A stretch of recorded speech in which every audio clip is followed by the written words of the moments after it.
The photo we've been dying to see on the cover of this week's People, George Clooney and his new bride, Amal, here to break down all the exclusive details with me, People's executive editor, Kate Coyne. Thanks for being here, Kate. Yeah. Great cover, a lot in this week's issue. 25 photos. What are we going to see?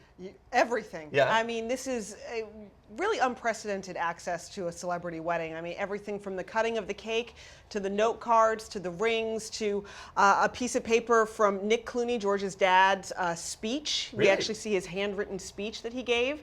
It's just an incredible look at all the little details that went into making this such a special day. Everyone wanted to know what they would be wearing, especially what would Amal be wearing. She ended up going kind of the traditional route, huh? Very traditional. I mean, it's a dress that kind of harkens back to Jackie Kennedy's wedding gown. It's very old school, very old fashioned, French lace.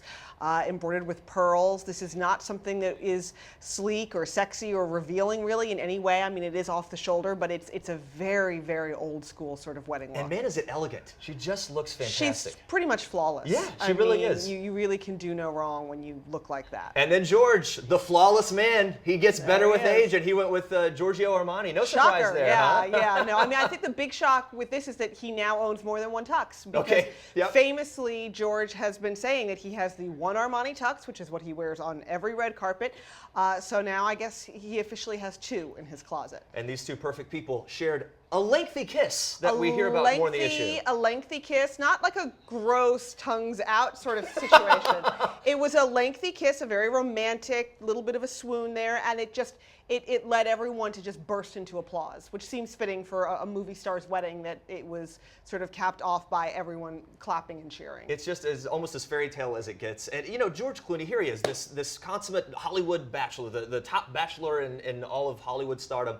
What did it take to lasso him? Why Amal? Why do you think there's so much Well, attraction? I mean, if you look at his dating record, Sure. if you look at the women who he dated in the past, it's pretty clear that Amal breaks from that mold completely. I mean, we're talking about a multilingual, extremely accomplished, very ambitious attorney, lawyer, on causes that are exceedingly complex and difficult. This is a very, very smart, intelligent, powerful woman.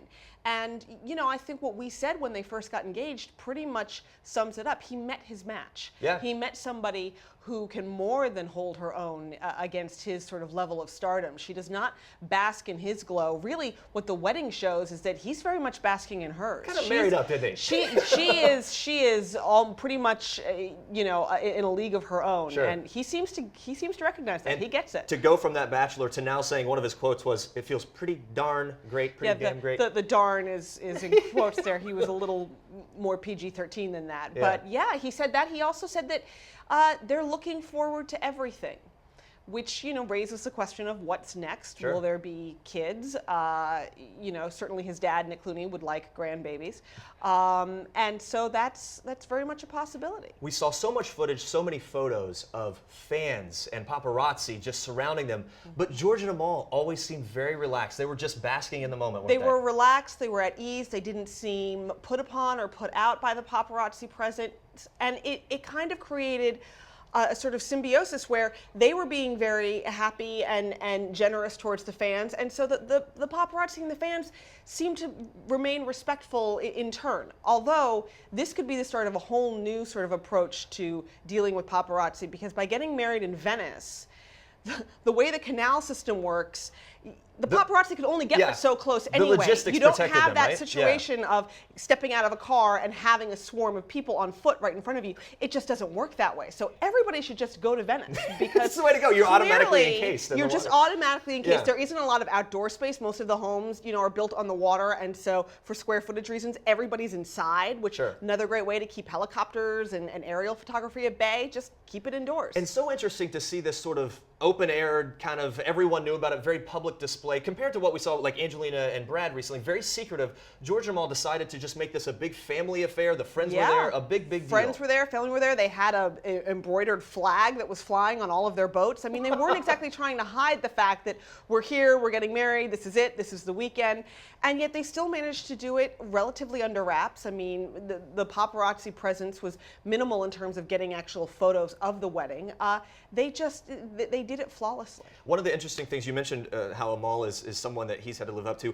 And you know what? Her family seems to really be embracing him. The photos and things that we saw, Amal's mother, Baria, had some really sweet things to say about George in her speech there.